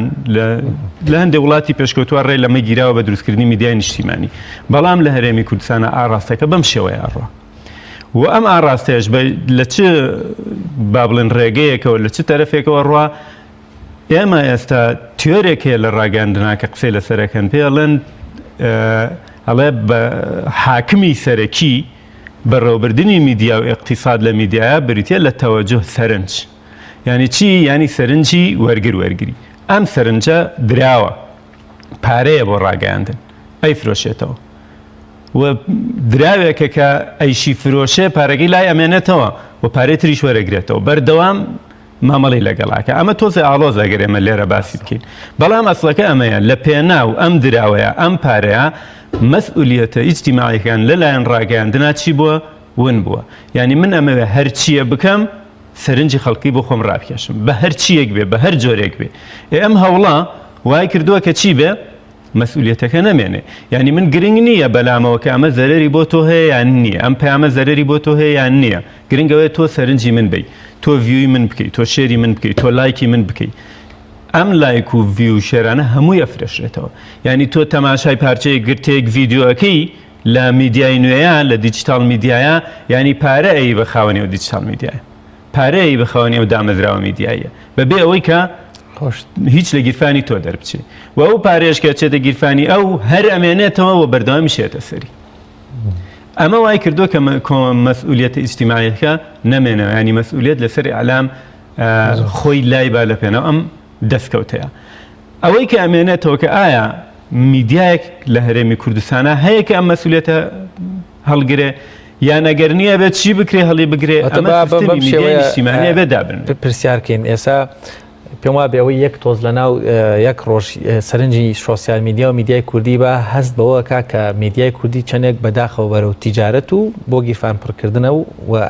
ئامانجە کۆمەڵایەتیەکان و کۆمەڵێک دابوونەریتی کۆمەڵایەتیش کە خەریکە لا دەدا و تێکەڵی دەکا خراپی دەکا. ئێستاکە میدیامان هەیە لە هەرێمی کوردستان بە ئامانجی نیشتیمانی و بە ئامانجی هێورکردنەوەی دەرونی خەڵکی قسەکەیان بە پێچانەوە بەرامبەرەکەی زیاترە.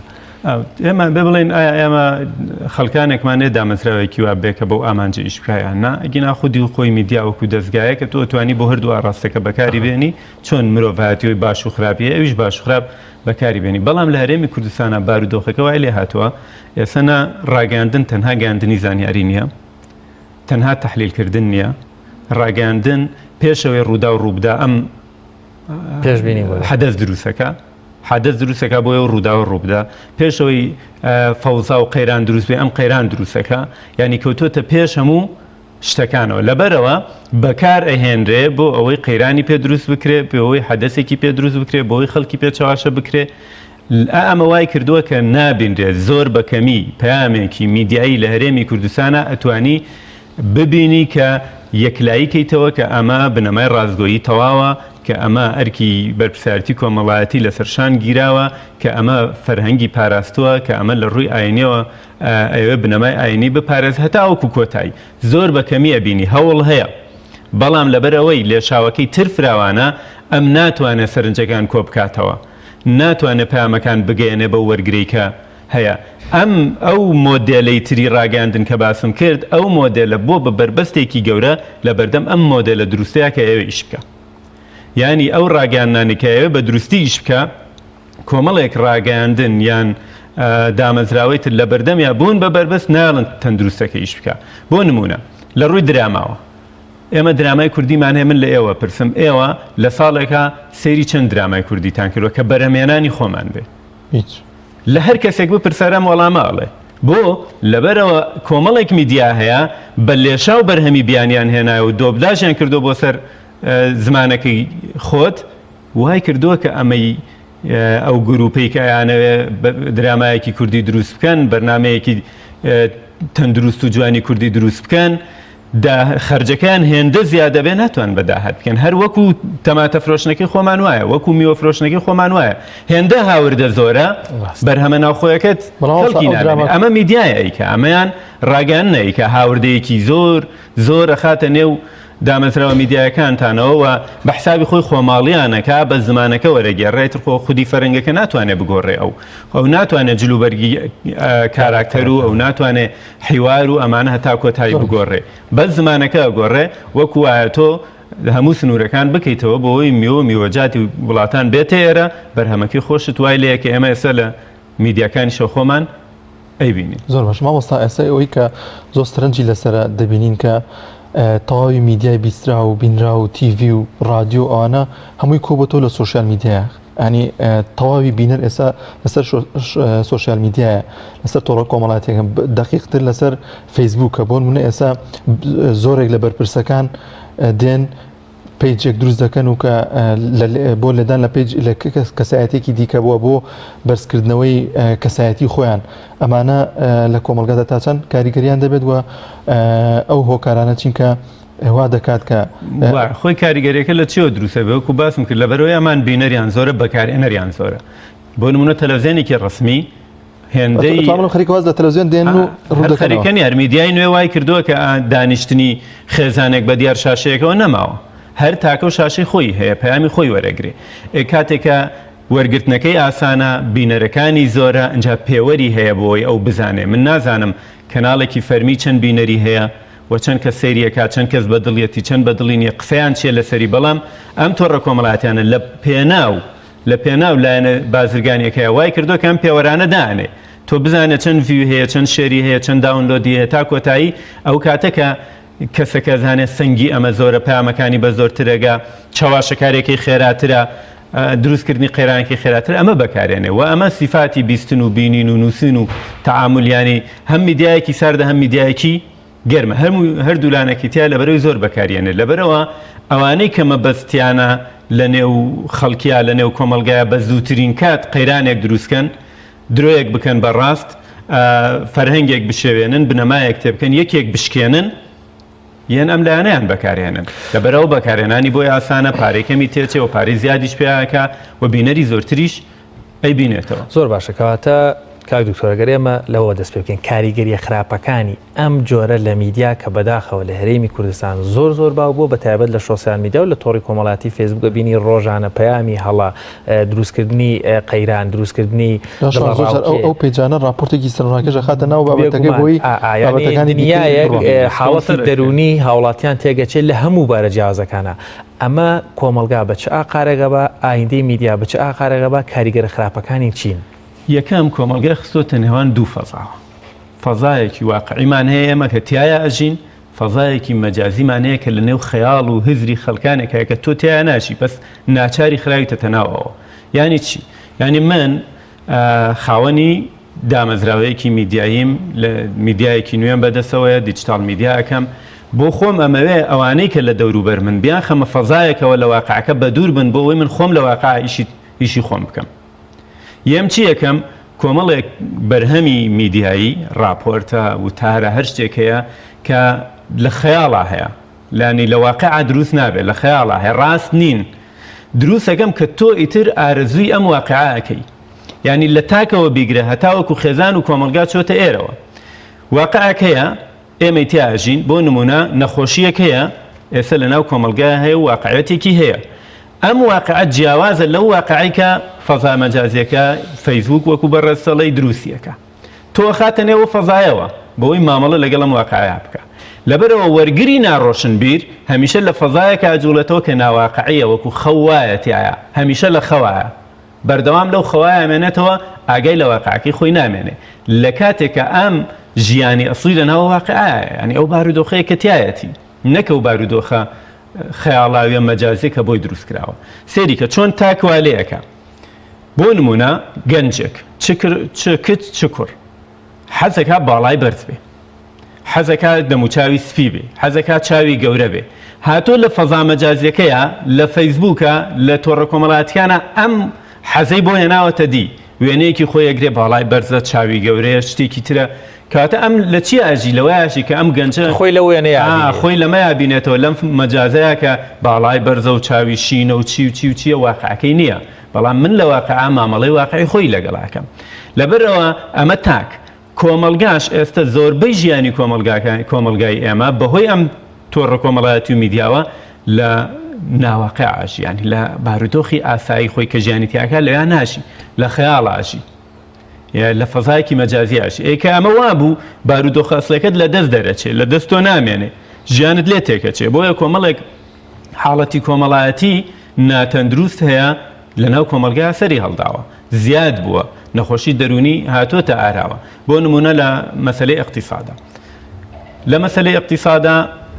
خەیاڵ واقع شتێکە کە بارودۆخی اقتصادی ئارێمی کوردستانی وا لێ کردووە واقعەکە شتێکە بەڵام ئەوەی کە لە میدیایە بە تۆ وترێ بۆ نمونە یاسایەکی وەکو چاکسازیت پێ ئەڵێن کێشەی اقتصادی ئەمەیە ئێمە خانەنشینمان زۆرە ئێمە ئەوەندە کەمەندامان زیاد نووسراوە ئێمە دەرماڵەوە زیاد دراوە وازانی هەرچی فەرمانبەرە لە هەرێمی کوردستانە دزە هەمووی موچێ وەرگرتووە دز بوو بەڵام واقعی دزیەکە لەکوێیە لە شوێنێکی ترایە فەزا مەجازێکە هاتووە واقعێکی دروستەکە تۆ تایە ئەژی و پێش توایە تاوانبار ئەوەیە ییت بەڵام لە ڕاستی ئەمە نییە کە تۆ ئاگات لە ڕاستی نییە ئەکە ئاگات لە ڕاستی نەبیانیا بەردەمی خۆت نەبینی کە چاڵیتە یەک بە یەکەمووی تێکەوێ ئەمە چی دروستیەکاتەوە میدیای دروست تەندروست خەڵکی بەرپرس لەگەڵ ڕۆشنبیری خەڵک ئەم میدیایە جگە لەوەی کە خۆی ناتەندروستە خەڵکیشی ناڕۆشنبیر کردووە ینی سێری بابێنە سەر پرۆسی خوێندن تەلەبەیەک لە پۆلی 6 بەرەوسەر لە زانکۆیە هێندەی خەریکی و فەزا مەجازیەیە نیو هێندە چارەک هێندەیەک خەریکی واقعی زانستی خۆی نییە و لە فەزا مەجازیەکەش واقع زانستیەکە بوونی نەماوە من هەمیشە گرفتم لەگەڵ بۆ نمونە خوێنکاری خۆما کە لە مەیدانێکی ئەکادیمیا ئەوێ بخوێنێ ئەوەیە کە هێندە سەرگەرمی خوێنەوەی ڕۆمانە نیو هێندە چارەکێک هێندە سەرگەرمی خوێنەوەی کتێبی زانستی خۆی نییە کە لە مەرحەلەیەکایە ئەوێ قۆناغێکی ئەکادیمی ببڕێ خۆ ناوترێ ڕۆمان و شعر و هەموو ئەم بابەتە ئەدەبیەکان نەخوێنرێتەوە خۆی لێ بۆ بە پاڵەوانێکی ڕۆمانێک بەڵام لە واقعا لە نمرەکانی ئەبینیتەوە لە ڕووی زانستیە ئاستێکی نزمی هەیە بە هەمان شێوە لە ژیانی شیاوایە بە هەمان شێوە لە نێو خەیاڵێکی گەورەیە ئاژی دۆڵەمەنە باڵای بەرزە لای ئۆتۆمبیل لە وێنەکەی چییە بەڵام لە واقعا یەت خوێنکارێکە بۆ نمونە لە نێو عیلەیەکی هەژارایە و ئەوێ بخوێنێ بۆەوەی بگا بە خۆنە بەڵام ئێستا پێی وایە پێگەیشتووە تاوتر ئەو شخصەیە لەبەرەوە ئەم کاریگەریە واشی کردووە کە ناڕۆشنبیر بێ ناڕۆشنبیرەکەشی هەم بەهۆی میدیاوەیە هەم میدیاش ئەوە ئەخوازێ ئەیەوێ بە ناڕۆشنبیری بمێنێتەوە ئەم میدیا نوێ ئەم حاڵەتەوە ناواقعەیە کە دروست بوو زۆر باش مامۆستاکەروان ئێستا لە میدیای کوردیدا بابەتێکی دیکە هەیە ئەویش زۆر لە میدیا ئیلمانیەکان دێن راپۆرت لەسەر جوانی ئیسلام لەسەر پێغەمبەری خوا صلی الله علیه وسلم دەیکەن لە کاتێکدا لە ژێرەوە لە شوێنێکی دیکە لە ئیسلامەدا وا دەکات کە کەسایەتەکانە دەستگیرەکە بۆ نمونە بە شێوازێکی دیکە ئیسلام ناشرین دەکات بەڵام دێت لە میدیایە وانیشاندا ئامانجان چیە لەم بابەتانە ئامانج خۆی ئەوە ئەوێ لەگەڵ خواستی وەرگرا قسە بکە ینی وەرگر بۆ لەبەرەوەی دیسانەوە ئەو نەزەری اقتصادی سەرنجە تەوەجوها دوای کاریگەریشانە بۆ لەسەر هەست و سۆزی ئەی چۆن بینەر ینی تۆ ئەتەوێ خۆت وەکو کاراکتەرێک نیشان بدەیت کە لە واقع ئاوانیت دیسانەوەیەت تۆ خاتە مەجازێکەوە کە ئەم شخصە یا ئەم میدیایە لەو واقعەیە کە هەیە ئەوە نییە ئەمەیە کە تۆی ناسی لەم گرتە ڤیددیۆیە لەم وتەیە لەم وتارەیە هەتا کۆتایی ینی حاڵەتەکە وای لێ هاتووە ڕاستی هیچ کەس دەرناکەوێت خەڵک ناگەڕێ بە شوێنە لەکوێ گەڕێ لە فەزا مەجازێکە یاگەر ئەمە یەکێک لە حاڵەتەکان یەکتر لە حاڵەتەکان دیسانەوە کۆکردنەوەی سەرنجی ئەو شخصانەیە کە ئەمانەیان بەدڵە ینی لە ڕووی فیتریەوە تۆ ئینسان لەسەر فیترەتێک پەروەردە ئەبێ زۆر ناڕەحەتە ئەم فیترەتە بگۆڕی ئەگۆڕێ بەڵام زۆر ناڕەحەتە ئێخۆ تۆ وەکو ئەگەر بتەوێت تیجارەتێک لە میدیایە بکەی نای ئەم زەخت و ناڕەحەتیە بدەیتە بەرخۆت ئەم ڕێگا دوورە بدەیەتەوە زووترین کات دەستکەوێت زووترین کات چۆنە بە دڵی تۆ قساکەم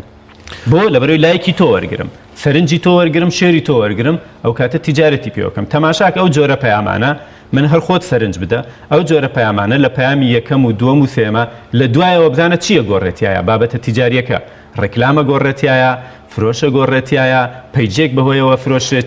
چیەکرێ هەر بەهۆی ئەمەوە تۆ سێریکە بۆ نمونەیەک وەرگرە خۆت ئەو شتانەی کە لە مێشتان سێری ئەڵقەی یەکەم و دووەمی بکە سێهەم بزانە چی جیاوازە بینی تایە لەوە چ یەکەم و دووەم هیچ خاوەنی ڕێکلامێک نەبێت لەوە چ هیچ بابەتێکی بەهۆیەوە نەفرۆشێ بەڵام سێم و چوارەم و پێنجەم کە سپۆنسەرێکرێ ڕێکلامتیا دروستە بێ وایترەمش پەرەی پێدا بۆ لەبەرەوە بەردەوامی بمێنێت ئەگەر قسە لەسەر ئەوە بکەین دەبینی ئەم جۆرە لە دەستکراوەی هاوڵاتی و تاک و ناوەند و دەستگاکان لە هەمبەر بەکارهێنانی تۆڕی کۆمەڵایەتی و سۆسیال میدیا و دیجیتال میدیا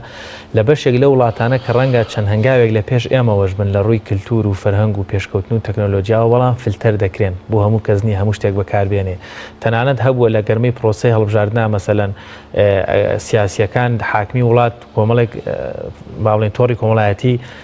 ڕاگرتووە کە ڕەنگە مەسە عاتیفەی هەڵبژاردنیش زەری لێدابێ بەڵام لە پێناو بەرژەوەندی گشتی کردوێتی لە کۆمەلگای ئێمە یعنی زۆر بێمنەتانە و بێباکانە و باسانی خەڵک ئەتوانێ ئەم تۆڕە کۆمەڵایەتیانە بەکاربێنێ چی لە پشت ئەمەوەی یعنی هەست ناکەی بابەتێکی تر گەورەتر بێت لەوەی خەڵک بەم ئاڕاستە دەکرێت یعنی ئێوە ئێمە مەرزی زمینیمانەیە وانە تۆ ئەگەر بتوێ بۆ وڵاتێکی تر بچیە بێت لە ڕێی پاسپۆرت و هەموو ئەمانەوە بچی سەیری عێراق و هەرێمی کوردستان مەکە لە فەزایە مەرزی نییە هەموو کەسێتی ئەمە بابەتێک نییە زۆر سەخت بێت لە تەکنەلۆژیە ئەمە مامەڵەکردن لەگەڵ آیپە هەموو بۆ نمونە چین ڕێگە ناداوەکو تۆ فەیسبوک مامەڵی لەگەڵا بکە کە زانێ حاڵەتێک حاڵەتی کۆمەڵایەتیە کە هاتووەتە پێشەوە ئەمە تۆڕە کۆمەڵایەتێکی تیاکە خۆیەت تۆڕێکی کۆمەڵایەتی دروستەکات بۆەوەی خەڵکەکەی خۆی لە ڕێگەی سێڤەری خۆیەوەی مامەڵە لەگەڵ یەکتریا بکە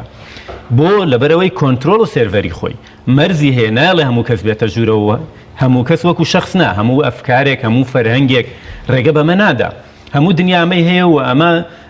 جۆرێکە لە سانسۆری تەندروست بۆ پاراستنی ئەمنیەتت بۆ پاراستنی فەرهەنگت بۆ پاراستنی کۆمەڵێک بابەتی کۆمەڵایەتیت کە ئەمانە نەبن ئەو کات تۆ لە بەردەم هەژمونێکی تەغیری فەرهەنگیای کە ئێمە هەین لە بەردەم هەژمونی تەغیری فکریای کە ئێمە هەین لە بەردەم کۆمەڵێک تەغیراتی حتا ئیداریشای کە ڕووی کردوێتە وڵاتەکەی ئێمە و لەگەڵ سروشت و لە پەروەردەیە هێندە باسی سیستەمی پەروەردەی سویدی و فلان کرا کە نەشمانتوانی بیکەین بۆ لەبەرەوەی کۆمەڵە مەرزی ئەفکاری زۆر لە وڵاتەکەمان ناکراوەتەوە بەبێ لێکۆڵینەوە و توێژینەوە تۆ ناو ئیشی لەسەرەکەن و دەرەنجام فەشەل لێهێنێ ینی تۆ تەمەنێکت ئیشت کردو بۆی فەشەل بێنی نەک بۆەوەی بنیاد بنی ئەم مەرزە فەزایش وایە بزەبت ئەبێ کوردستان نیت ئەبێ سێڤەری خۆتتە بێ ئەبێ مەرزە فەزایە هەبێ ئەبێ کۆمەڵێک بنەما ئەمە بەپێی یاسا ڕێکەخرێ کوردستان هیچ شتێکی میدیایی نییە بەپێی یاسا ڕێکخرابێ هیچ شتێکی نییە مەرزێکی کراوە بەرفراوان بەرهەم بە ئارەزووی خاوەنداریەتی میدیاکەیەتە ژوورەوە پەیام بە ئارەزووی خاوەنداریەتی میدیا ئەسازێنرێ هەموو ئەمانە حتا بەکارهێنانی ئەتەرنێت ئەم هەموو تۆ شەریکە دەمێت لێرە ڕادگرم ینی بەجددی بابەتێک لەمە حساستر هەیە کە تەسیری ڕاستەقۆی لەسەر ژیانی هاوڵاتیانێ لە مناڵێکەوە تا پیاوێکی بەتەمەن کەچی بۆ نمونە مەرجعی یاسادانانمان هەیە شوێنی یاسادانانمان هەیە کە پەرلەمانە دەبینی بۆ کۆمەڵێک بابەت کۆمەڵێک پاڵەوان دروست بوون شەو ڕۆژ لەسەر شاشەکان قسە دەکەن زانیاری بڵاو دەکەنەوە و کە ڕاستی ڕەنگە نیشانەی پرسیاری لەسەر زانیارەکان هەبێ بەڵام بۆچی نایەن پرۆژە یاسایەک یاخود خەمی ئەم بارودۆخەی وڵات بخۆن کە چەندێک بارودۆخەکە تەسیری ڕاستەخۆی هەیە و کاریگەری خراپیشی هەیە جگە لەوە بۆ ناچن بەدەمە و کەسانەی کە خەمی ئەمەیان هەیە و پرۆژە یاسایان هێنێ و پێشنیاریان هێنێ ئەسن بۆ ناخرێتە نێو بابەت و بەرنامەی کاریانەوە ئەم پرسیارە لای میدیاکارانەی ئەو میدیاکارانی کە مەسئولیەتی کۆمەڵایەتی لەسەرشان هەڵەگرن زۆر دروست بووە یعنی تۆ ئەرکی تۆیە کە ئەمە ڕێک بخەیتەوە کاتێکە ناشیەوێ پرۆژەکەی تۆ خاتە ژێر پرسیارەوە لە تۆ سانسۆر دروستەکەی تۆ ئازادی بیرروها ڕائگری تۆ ئەمانە بە کۆمەڵێک بیانەوە لە کاتێکا لە هەموو دنیاە دانانی یاسا و ڕۆتی یاسایی جێبەجێکردنەکەی ئازادیە نەک دژایەتیکردنی یاساکە ببێ بە تێکشکانی ئازادی یعنی کە تۆ یاسایەکتە بۆ کاتە ئازادی فەرهەمەکی بۆ جێبەجێکردنیام یاسایە پەرلەمانی ئێمە من زۆر بەداخەوە کە خۆشیان ئەماڵێن و کۆمەلگاشێڵێ دوێنێ ئەگەر بینی بێتان ینی لەسەر نووسنگی پەرلەمان تۆ بتەوێت قەتعەکەی بگۆڕی ناوی بنەی کەلاوەیەک ناوی چی لێ بکەی تاوکۆ ینی هەر حاڵەتێکی تربێ ئەمە بە جۆرێک لە جۆرەکان وای لە هاتووە کە هەمووان بە شەرمەزاریەوە ناویە بێ لەبەرەوە ناتوانێت لە مەسئولیەتی کۆمەلگاکەی تێبگات و یاسایەک دەرکات لە سوودی کۆمەلگاکەی هەمیشە با من یەکشتان پێ بڵم پەرلەمان بڕۆن تەجروبەی بکەن ئەو یاسانەی کە پێشتر لە سەر ڕۆژنامەگەری و یاسای ڕاگەیان و ئەمانە دەرچوون کە ئەمانە بە پێشکەوتنی تەکنەلۆژی و هۆیەکانی گەیاندن و پەیام ناردن و پەیام وەرگرتن هەمووی ئەکسپایر بووە لە هیچ وڵاتێک مامەڵی هەمووی ئەبێ ئەبدەیت بێتەوە ئەبێ ئەنجومەنێکی زانستی لە ڕووی ئەکادیمی میدیایەوە لە ڕووی تەکنەلۆژیا و ئەمانەدا بنێتەوە کە ئیشیش کراوە خەڵکی بەڵێ بەڵێ چەندین پرۆژیان لە بەردەمە ئەوەندەی من ئاگادارم بەڵام نەخراونەتە بەرنامەی کاروە ناشخرێن بەم زوانە بۆ لەبەرەوە یەکەم ئەوانەی کە دەسەڵاتدارن و ینی چمکی گەورەی پەرلەمانیان بەدەسە نایانەوێت ئەمە ببێ بۆ لە بەروی خۆیان وەکووتم بەو شێوە مامەڵیانەوێت لەگەڵ میدیالەگەڵ کۆمەلگایە بیکەن هەم تیجارەتە هەم بەرژەوەندی سیاسی و هەم ئەو بەرژەوەندی بۆ بەدیێنانی و ئامانجانەی کە خۆیانەیە لەبەرەوەی ئەمە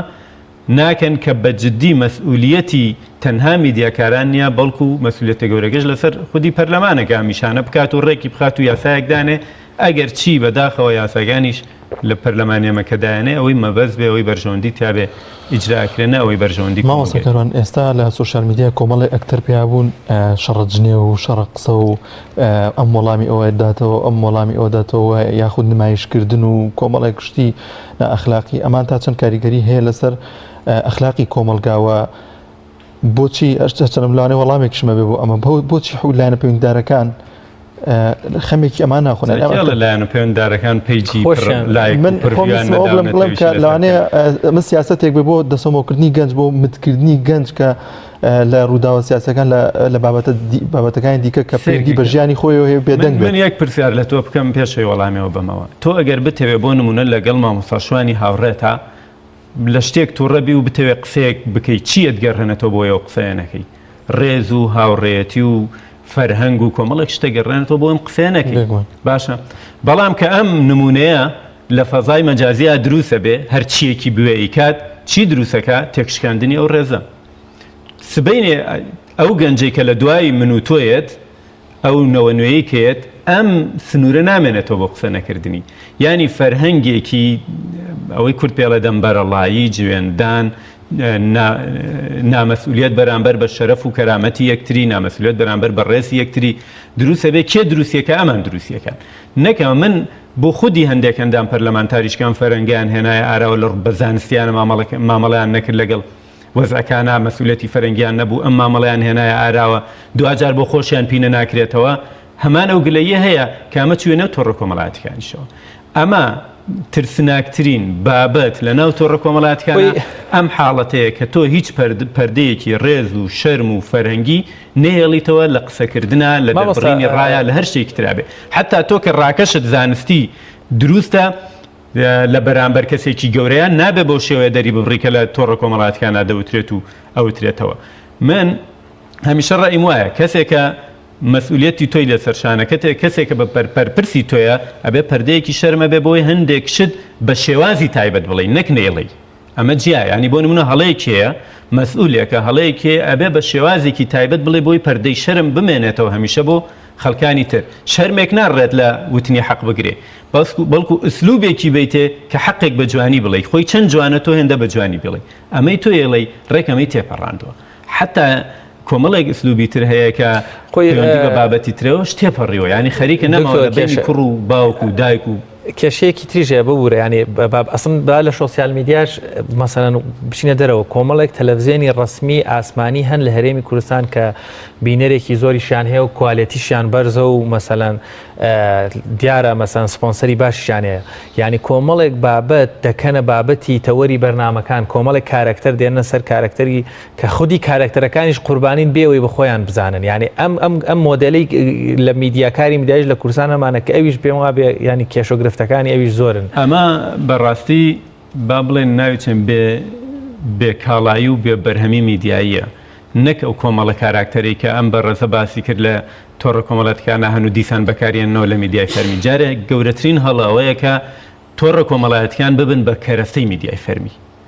چونکە تۆڕە کۆمەڵایەتیان نافەرمین بەکارێنەریان ناڕاستە ئەوانەی کە فەرمین سەیری کە لە وڵاتانە حتا خودی بۆ نمونە فەیسبوک یان تۆڕە کۆمەڵەکانی تر پێتەڵێ ئەمە فەرمیە تۆ گەرەتەوە شتێک وەرگری لەمەی وەرگرە ئەمانە نافەرمین لە میدیای ئێمەیە خەڵکی ئەکادیمی ناڕسمی ینی خۆی بە ئەکادیمی ئەزانێ خاوەنی هیچ بڕوانامەیەکی ئەکادیمی نییە ناشارەزا خۆی بە شارەزا ئەزانێ بەڵام هیچ بنەمایەکی شارەزاییتیانە یەت لە میدیاکانە وەک شارەزا ناسرێ وە قسەی لەگەڵاکرێ لە هەموو دنیایەت بۆ نمونە نەوتراوە کەسێک بتوانێ ئایندە و خۆی بخوێنێتەوە بڵێ فلان ڕۆژ ئەوە ڕوەدا حتا بۆ پێشبینیکردن ئەبێ هاوکێشەی هەبێ بە پێی ئەمە هاوکێشەیە پێشبینیەکە بەم شێوەیە احتیمالی هەیە گەڕ ڕووکە لە دنیاە چەند دامەزراوەی کەشوهەوا هەن بەدەیان هەن ئێستش کە کەشوهەوا بە تۆڵەڵە پێشبینی کراوە بەڵام خەڵکە میدیایە ماچە کەسێکێنە کە لە 100% پێت بڵێ بۆ نمونە ڕۆژی ئەوە سەعاتەوەنە ئەوە ڕوەدا کۆمەلگا هەژێنێ بینیتان لەم حاڵەتانەی نەخۆش دروستبوونی نەخۆشییان ئەوانە هەمووی بینیتان دقەکەشت پێڵێ کۆمەلگا هەژێنە میدیای فەرمیش احتیمام پێەیە ئەمە لە میدیای ناڕسمیە تۆک وەرگرێک وەری بگری ئەو حسابی بۆ ناکی وەک لە میدیای فەرمیە هەیە یعنی ئەگەر میدیای فەرمی بڵێ سەعات 12 دقە بوومە لەرزەیەک ڕوەدا تۆ حسابی بۆکەی وەک لەوەی کە من لە ئەکاونتی خۆمەوە بڵێ بەڵام کاتێک کە من ئەبم بە سەرچاوی میدیا فەرمیەکە ئەو کاتە ئەو لە من لاواسترە لە ڕووی ڕاستگۆییەوە مامۆستا بەباسی بابەتێکی دیکە بکەین کە ئەویش خێزانە ڕۆڵی خێزان چیە لە بابەتەدا بۆ نمونە من خۆم نمونەیەکم بینیەوە مناڵێک بەڕقسەوە چوو ئاوی هێناوە لێم پرسیونەوە بۆ شوازە ئەو ماوەڵە دەکەوە وڵا لە تیکتۆکەوە فێر بووە ینی خێزان زۆر ڕۆڵی گرنگی هەیە لێرەدا کە بۆ ئایپادی بۆ مناڵەکەی دەکرێت کۆمەڵێک بەرنامە کۆمەڵێک شت هەیە کە نەیخاتە بەردەمی لە هەمان کاتە دەتوانێت هەر ئەو ئایپادی بۆی کڕێ فێری زمان بێت فێریشتی باش بێت لێرەدا خێزان ڕۆڵی چییە؟ ئێمە پێشم حادەسی تەغیراتە لە میدیایە خێزان یەکێک بووە لەو بنیە کۆمەڵایەتیانی کە گەورەترین ڕۆڵی لەسەر تاکەکانی ناوخۆی هەبوو بەڵام ئەمە لەو کەسانەی کە ئەم گۆڕانکاریە میدیایان دروست کردو ئەم تەکنەلۆژیا و تۆڕە کۆمەڵاتیان دروست کردو ئەمەیان لە پێشاو بووە زانیویانە خێزان کاریگەرترە لەم ئەبێ شتێک بکەن ئەم تاکە لە خێزان وەربگرنەوە بەداخەوە وای لێ هاتووە کە ئێستا تاک لە خێزان وەرگیراوەتەوە خێزان چۆن نەتوانێت ڕۆڵ ببینێ ئەرکی سەرشانی زۆر قورسرە بێ ئێمە دووشتماندان ئامانوت خێزان لەگەڵ قوتابخانە ئەمانە مناڵ پەروەردەکەن تاک پەروەردەکەن ئێستا ئەمە تێک چووە ئەوەی کە ئێوێت تیجارەتەکە بەمە بکامەی لە پێشچاو بوو لە پێش هەوڵەوەی ئەو بربەستانە لابە لە بەردەم تیجارەتەکەیە خۆگەروا بواە لە خێزانێک ئەو کات دوو کەس ئەمەیان بەکارهێنەر بوون بەڵام ئێستا ئەگەر خێزانەکە 6 کەس بن 8 کەسیان بەکارهێنەرن یعنی یەکیان دوو جار شت بەکارێنێ لەبەرەوە ئەمە بەبێ بەرنامە نەبوو کە خێزان بەم شێوە تێکشکاوە بەداخەوە تێکشکاوە ئەرکی قورس بووە باوک سەختە کۆنتترۆل بکە بۆ کۆنتترۆل ناکرێت لەبەرەوەی چوەتە کونجی ماڵەکەت و خۆی خودی دایک و باوکیش بوون بە بەکارهێنەر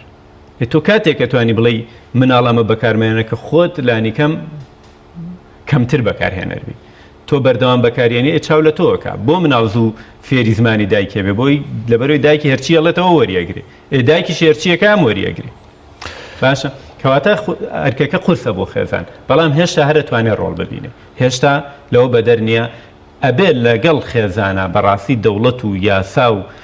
مەدرسە و هەموو ئەمانە ڕۆڵ ببینن بۆی بتوان خێزانیش ڕۆڵی خۆی ببینێتەوە ئەگەر ئەوان بەو شێوەیە تێپەڕن و بێ ڕۆڵ و بێ سیستمی پەروەردەی بمێنەوە خێزانیش ناتوانێت ئەو ڕۆڵە ببینێت تازە چونکە هەمووی چووە کونج و کەلەبەرەکان کەواتە دکتۆر ئێستا گەرە و پرسیارە بێتە ئاراوە ڕەنگە کێ زانیاری لە کێ وەرگین زۆر لەگەڵ کەسێک مناقەشە دەکەی دەڵێ لە فەیسبوک وای وەکەوەی فەیسبوک پیاوێکی بەڕێز و محتەرەم بێ هاتبێ کۆمەڵێک معلوماتی یابێ ینی معلومات خەڵک لە کێ وەربگرێت ڕۆشنبیری گشتی زۆر مهمە بۆ ئەمە ئێمە لەبارەی ڕیکلامەوە هەمیشەوانەی کە لە ڕیکلام شارەتان ئەڵەن ڕیکلام درۆیەکی گەورەیە گەر خەڵک ڕۆشنبیری نەبێ ڕاستیەکی تەواو خۆی لە ئەسا درۆیەکی گەورەیە بەس ئەگەر تۆ ڕۆشنبیری نەبێ ڕاستیەکی تەواو واقعاً لە بەکارهێنانی شاگەر ڕۆشنبیری نەبێ کە وەکو وتم خودی ئەوانەی کە ئەم بارودۆخە دروستەکەن لە ڕووی تەکنۆلۆژیاوە ئیش لەسەرەوەکەن کە ڕۆشنبیریش نەبێن ئەم نەمانی ڕۆشنبیریە زۆر خراپە لە کێی وەرگری ئەمە کەوێتە سەر خودی ڕۆشنبیری تۆ هەتا زۆر جار لە خێزانەکان ئاڵێ ئیتر هەوا مەگرن ئیتر سەیری ئەوە مەکە ئیتر سەیری ئەمە مەکە بۆ لەبەرەوەی هێندە بارودۆخی ڕاستێکە وای لێ هاتووە نازانێت لە کێ هەواڵ وەربگری زۆر باشە مامۆستا زۆر سپاس بۆ ئامادەبوونت سپاس بۆ دەرفەتەی لەگەڵمان بووی بەڵێ بنای بەڕێز سپاس بۆ بەڕێز مامۆستا کاروان عەبدوڵڵا ئەورامی مامۆستا لە زانکۆی سلێمانی و شارەزایی و کەواری ئەکادیمی لە بواری ڕاگەاندن کە لەم تەوەریە لەگەڵمان بوو دەچینە لای هاوکارمان سوێب محەممەد لە قەزای پێنجوێنەوە لەگەڵمانە سوێب سڵاوت لێبێ و زانیارەکان لە پێنجوێن چین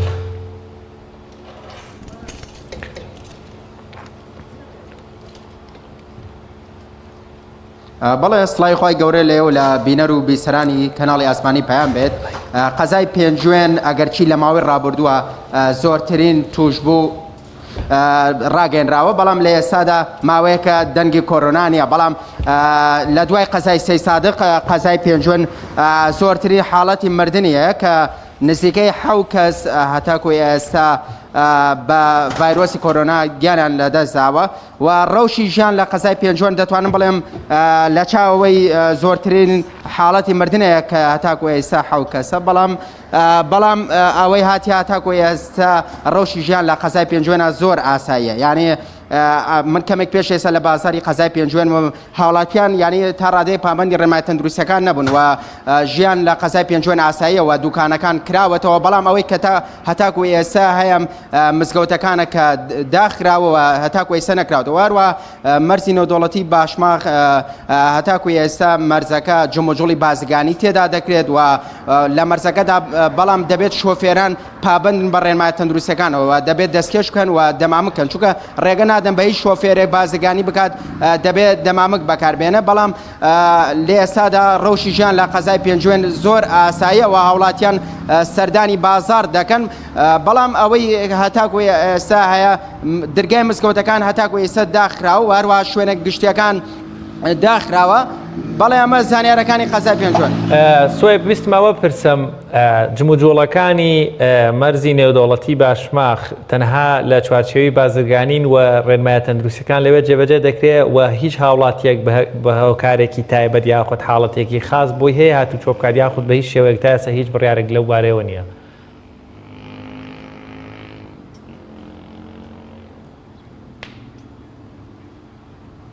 بەڵێ لە ڕووی گەشتیاریەوە هیچ هاوڵاتیەک بۆی نییە لە ئێستادا ینی گەشتار هیچ کەسێک بۆی نییە هاتوچۆ بکە بەڵام لە ڕووی بازرگانیەوە ڕێگە پێدراوە ئەویش تیمی تەندروستیان لەوێ داناوە و پشکنین دەکرێت و هەروەها دەبێت ئەو شۆفێرانە دەمامک بەکاربێنن و ڕێگە بە هیچ گەشتارێک نادا بڕوا بۆ ئێران یاخود بە پێچەوانەوە زۆر باشە سوێب گەر زانیاری لابێت ماوەی پێش ئێستا داود ئێران سوپایەکی زۆری هێناوەتە نزیک سنوورەکانی پێنجوێن ئەمە تا چەند ڕاستەوە زانیاری دێ لەو بارەیەوە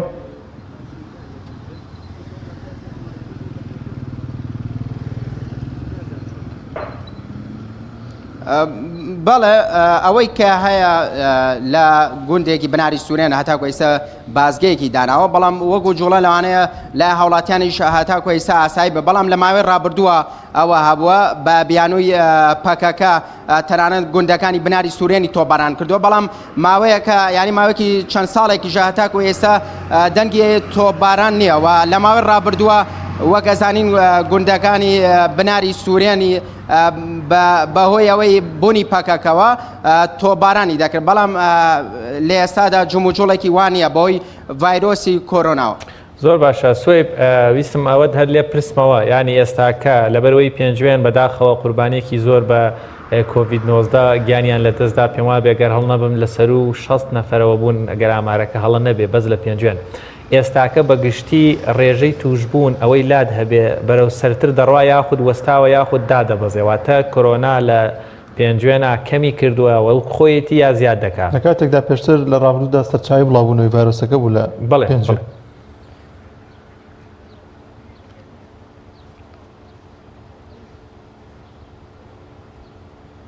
بەڵێ ڕاستە ینی سەرەتا قەزای پێنجوێن زۆرترین توشووی تێدا بێ بەڵام ماوەیەکە ینی ڕێژەکان کەمترە بەڵام ئەگەرچی لە ئێستاشدا ڕێژەیەکی توشبوو بە ڤایرۆسی کۆرۆنای تێدایە بەڵام ینی من کەمێک پێش ئێستا پەیوەندیم با وڵاتیەکە کرد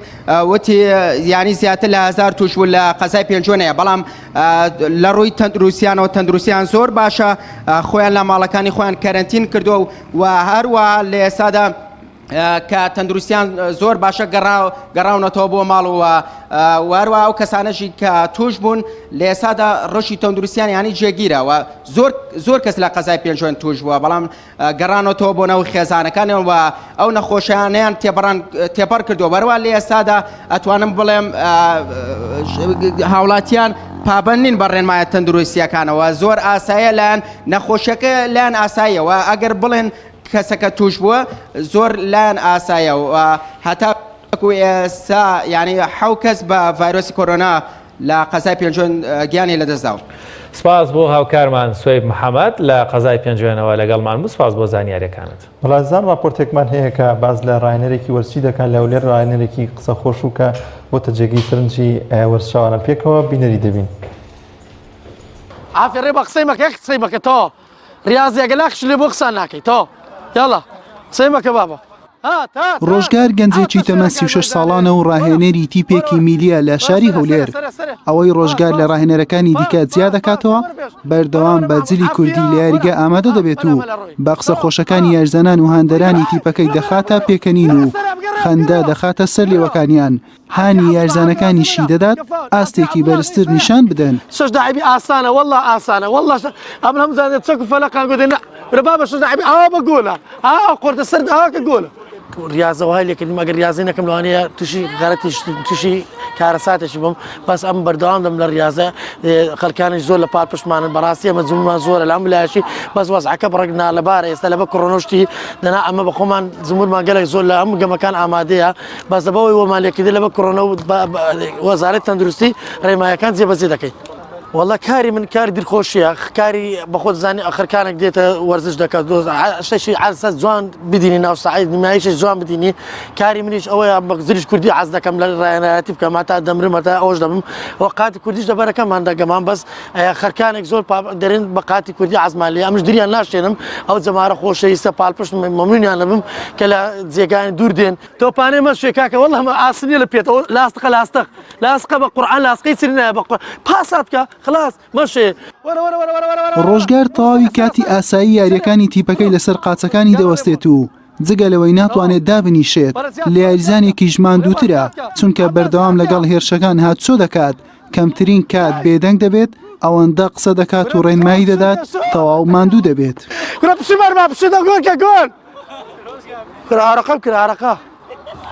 حكوا بنشتش خدوا شو نبي تو بارش دبكا بخواي من كوتشي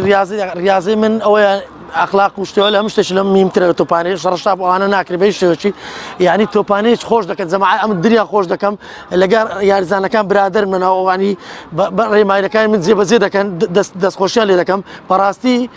تيبك شمالي تيبك شمال مش شباب لقسكي جورش ما بس شباب ما زورترا يعني لا استن زور رازمه داي اخو قبيامه مش غباتين بسكان وەرە سەرە تیپەکەی ڕۆژگار یاریەکی دۆستانەی لە دەرەوەی یاریگای خۆی هەیە گەمە تاکردی لەو ساعی ئەزان کە شارەزایە لەو مەتقەیەکی خەرک لە مەتکاوە ڕاهاتێ خەرکانی زۆر هاتینە زموری ئەمە دەمانی نیمایشش جوان بکەیت تۆپانێکی باش بە پاسات بە تەرکیز لا نیوەی یەکەم تیپەکەی ڕۆژگار بە گۆڵێک کەوتە دووەوە خادانش بيس ماراثون كاكل هادي باسات توب 100,000 ميدي بقى قيناك 100,000 بدل لاعبين ڕۆژگار بە ڕێنمایەکانی هەوڵ دەدات یاریزانەکانی بگەڕێنێتەوە کەش و هەوای یاریەکە ئێستا ها تەماشای بکە باس حسابتان هادیکەنەوە پمشۆشی تۆپانەکە سێسا گوێ دەکەن ئەو شۆتەی باشە بەرە مامە گۆرەوەرە یاریەکە کۆتایی هاتوو تیپەکەی ڕۆژگار بە ئەنجامی 3 گۆڵ بەرامبەر گۆڵێک براوە بوو. هاتوو تاکتیکەکە لە شەشداعیم گۆڵ دەکەین وەکو وایە هاتوو هەر قۆزیۆ لەسەر سپرینگەچی برندەبی دادەبەست ئەساسمەوە عایلەکە بە دڵخۆشی تازە کوڕەکە تەلەفۆنێک کرد بابەستان کرد وتم بریتوانەوە ناندری مشتا خۆشی حوسێن محەممەد تایبەت بە پەیامی ڕۆژ هەولێر.